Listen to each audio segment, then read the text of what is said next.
Coming up in this episode... But before there was Muhammad Ali, and before there was Jackie Robinson, there was Joe Louis. States, the man with the jackhammer fists, they say, and he was wiping the floor with a lot of really formidable opponents, really making a name. He becomes outraged, but does he do anything with it? Yeah, now that he's out of the Army, he's not under the thumb of those Army censors.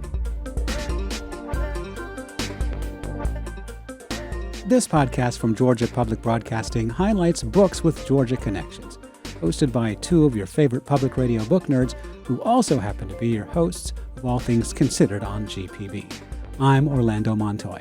And I'm Peter Biello. Thanks for joining us as we introduce you to authors, their writings, and the insights behind their stories, mixed with our own thoughts and ideas on just what gives these works the narrative edge. All right, Peter, it's the last Narrative Edge episode of 2025. I think we've had a good year. I think so, too. We made it onto video, so let's make this last one great. I think it'll be great. I mean, I'm always really confident about the books I bring to your attention, and this is no different. All right, let's talk about it. What is it? Well, it's called The Fight of His Life, Joe Louis's Battle for Freedom During World War II. So you've heard of Joe Louis, famous heavyweight boxer. Mm-hmm. Yeah, from the 30s and 40s. What do you know about him? Anything? Well, I remember that he had something to do with World War II and Americanism, and I remember that he was involved in the civil rights struggle as well. I mean, I think you're hitting on the Americanism part, and that's right. I mean, that's what this book is about, how he became kind of a symbol in a way, a useful symbol on the part of the U.S. government to bolster patriotism at a time when, I mean, we look back at World War II and we think now, like, of course the Allies won, of course the United States was victorious, but that wasn't always guaranteed, and you needed symbols at the time to sort of bolster a sense of patriotism, a sense of hope, and Joe Louis, to a great extent, was that person for many Americans. Well, obviously, I want to learn more. Yeah, well, this book is by Johnny Smith and Randy Roberts. Johnny Smith, he's a professor at Georgia Tech, a professor of sports history at Georgia Tech. So there's the Georgia connection for this podcast that requires a Georgia connection. Well, he's the author of the book. He's the from author Georgia. of the book. Yep, and he worked with Randy Roberts, who is a professor in Indiana, and who is actually Johnny Smith's professor back in the day, and they've collaborated on a variety of projects. And Johnny Smith is actually like our first repeat guest here on Narrative really? Edge. Yeah, you might remember the book Jumpman, The Making and Meaning of Michael Jordan. Another sports yes topic. Not only the sports topic, but a sports and race and culture, right? Yeah, Michael Jordan. I think that one was about how Michael Jordan actively did not want to make any connections between himself and race. Sort of detailing every pivot point, no pun intended, where Michael Jordan could have spoken up about racial injustice, but didn't. He sort of punted on the question in order to remain palatable to white society who's buying the products that he endorsed. All right, so this book is about Joe Louis and his connection with America and race. What kind of take do the authors take with that here? Well, here the authors take a look specifically at how Joe Louis became a symbol of patriotism and became a model that the United States government wanted Black Americans to look up to, because Joe Louis was, by all accounts, a consummate professional in the ring. Like, he didn't belittle his opponents. He behaved himself outside of the ring, and generally made himself out to be what would be considered at the time as a good role model. Now, he had a lot of influence with Black Americans because of this, and became useful in a way. I spoke with Johnny Smith, as we do with all our authors here at GPB Studios in Atlanta, and I asked him about, why he wanted to focus on Joe Louis this time. But before there was Muhammad Ali, and before there was Jackie Robinson, there was Joe Louis. Joe Louis held the heavyweight championship between 1937 and 1949, and he was arguably the most admired American athlete during that period, certainly the greatest Black hero in America during that period. However, the biographers who have written about Joe Louis have treated his experience during the war as sort of an afterthought. But what we argue in the book is that central to understanding the legacy of Joe Louis as an activist, we have to go back in time to World War II, when the United States government, the War Department, built this propaganda campaign around Louis, organizing him in a campaign to visit military camps, military bases, as a goodwill ambassador to promote this idea of unity on the home front at a time when black soldiers were fighting in a segregated army. Okay, there's a lot to deal with there. Right. We got to start somewhere. Should we start at World War II, or are we going to go back earlier? Let's start shortly before America enters World War II. Of course, there's Hitler's gaining strength in Europe in the mid to late 1930s, and so is Joe Louis's boxing career here in the United States. The man with the jackhammer fists, they say, and he was wiping the floor with a lot of really formidable opponents, really making a name for himself. In 1936, he is defeated by a guy named Max Schmeling. He's a German guy. And this was a tremendous upset. This was 1936. But as Joe Louis progresses in his career, he becomes heavyweight champion. And then there is a rematch between Louis and Schmeling in 1938. And this is different given how aggressive Hitler has become in the intervening years. And they both become proxies for political ideologies. Schmeling now, after having defeated Joe Louis 2 years earlier, he's the darling of Adolf Hitler. Now the Nazi officials, they are celebrating Max Schmeling because they see the potential of him to win the title against Joe Louis, a black man who he had once defeated before. Joe Louis, ironically, is transformed by mostly white sports writers into a symbol of democracy. And of course, this is at a time of Jim Crow segregation in America. Louis defeats Schmeling. In the first round, he destroys him, and Louis is celebrated. In the streets of Harlem, black Americans are celebrating with Jewish Americans. So that is really a transformative moment for Joe Louis, where now he becomes a national hero. It's probably the first time that you have white Americans who are cheering for a black athlete. And it really changes his relationship with the country and the way he thought of himself. He began to see that he was going to have to be more than a boxer in the United States. More than a boxer. What does that mean? Well, it means Like that a hero? He's got to be a symbol. right, to some extent, a hero, a figure that can influence black Americans in particular. That's too much for one person. It is a lot. It is a lot, and he struggles with that idea. He doesn't take to it right away, but the War Department decides that Louis is going to be an important part of the patriotic message that they're going to sell to black Americans, as Johnny Smith mentioned, in a time of Jim Crow, where even the military that Joe Louis encourages people to join is segregated. So it's a tough time. So did he speak out against segregation? Well, not in the Colin Kaepernick kind of way that we would think of it now. He always supported the Army while he was in the Army. And to some extent, that was because there were Army censors watching what he said. But he did want to unify the country in a way, and he did sincerely believe that by all accounts. But, he would be providing an example for black Americans with the hope that if he displayed patriotism and if other black Americans displayed patriotism and fought honorably in the war, that they would one day get equal treatment after the war.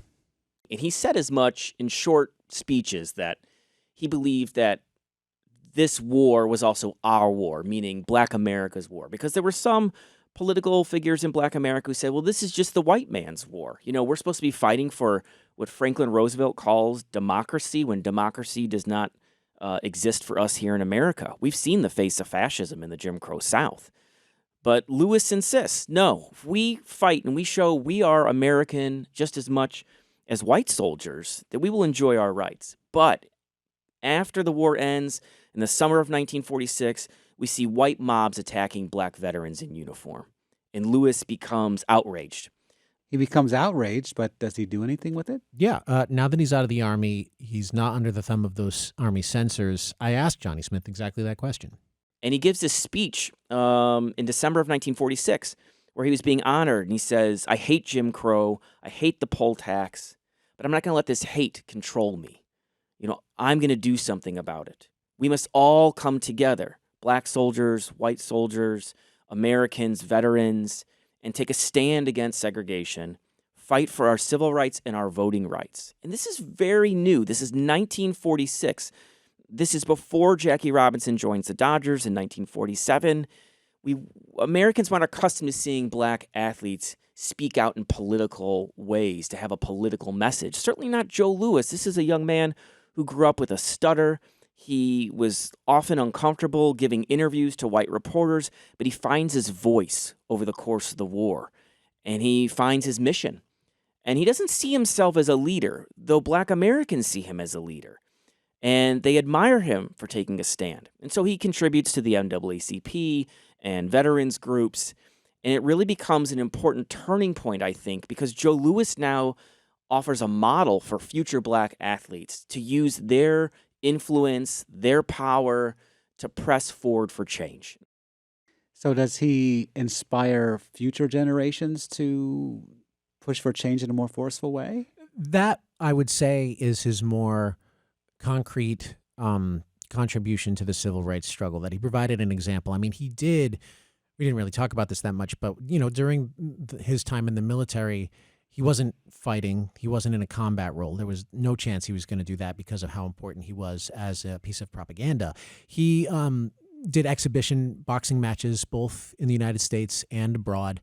And along the way, for example, in addition to influencing whoever he may have influenced by giving those kinds of patriotic speeches while he was touring Army bases, he met Jackie Robinson, and he was influential in the way Jackie Robinson thought about his struggle to get into and integrate Major League Baseball, and they became close. So one could say that he contributed in that particular way. As far as like major policy positions, did he change? No. I mean, he played a role in to some extent ending Jim Crow on a particular military base in Alabama.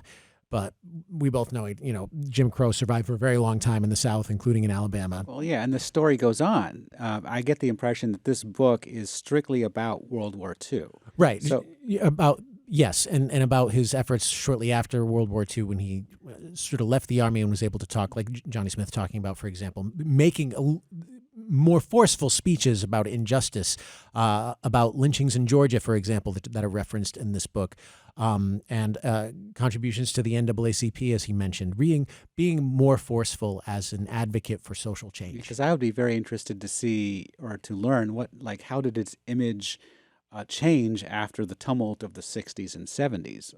I asked you before we recorded today when he died. You said the 80s. Yep, he died in the early 1980s. He was actually buried in Arlington Cemetery at the behest of President Ronald Reagan, who he had crossed paths with. We didn't even talk about his time in Hollywood. It was a short time that he spent in Hollywood where he met Reagan.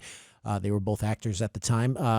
He was doing kind of the same sort of thing that he did when he was touring military bases, doing exhibition matches. He was being Joe Louis on camera, distributed to a wider audience with the same concept in mind, right? The same concept of inspiring Black Americans to be patriotic and join the fight against the Nazis in Europe.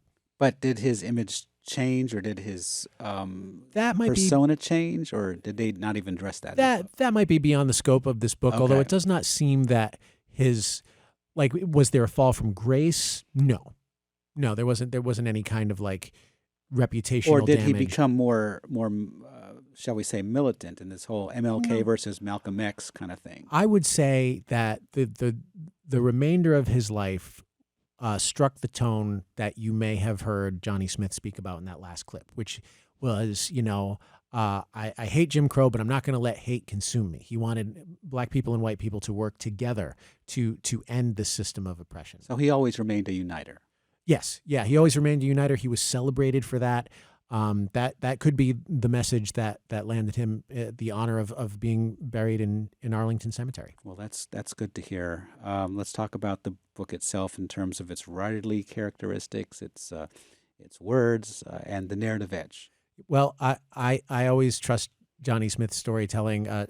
Randy Roberts, I can't really see the seams, like what's Johnny Smith and what's Randy Roberts. It's just a cohesive volume. Great story, as was Jumpman, about basically the same kind of Americana, a big American figure, humanizing him to some extent. I mean, we didn't talk too much about his personal life and how it weighed on all these political decisions like he was making. Like, for example, as a young boxer, he got hooked up with the boxing promoters in New York City, and they're always pushing him to do another fight, perhaps sooner than he should, because, you get hit in the head that many times, you need to recover. CTE, real thing. It could be you get hit in the head that many times, you get punch drunk, as they say. So he needed more time to recover than he perhaps got most of the time. But that was part of it. He was always in debt to these promoters to some extent, so he always had to have another fight. He had problems with the IRS. He tried real hard to pay off that bill, made millions, and then it just kind of disappears without, understanding where it really went. He also, his marriage was not great. They broke up and got back together, He also had a long-running affair with the singer Lena Horne, who also had a career in Hollywood. And she fought her own battles against segregation, and to some extent those are described here. The long and short of what I'm trying to say is that he is described in a sort of full 360-degree manner, where you can see him for his tremendous talents, his tremendous dedication to the sport of boxing, but you see where he's flawed. And it seems to me like a fair picture of a larger-than-life character, and I appreciate the way it's done here. Well, all right. It's good to learn about it. Thank you for telling me about it. I'd love to learn more, in fact. There's the book right there. I should pick it up. The book is called The Fight of His Life, Joe Louis's Battle for Freedom During World War II. Peter, thanks again. Happy to tell you about it.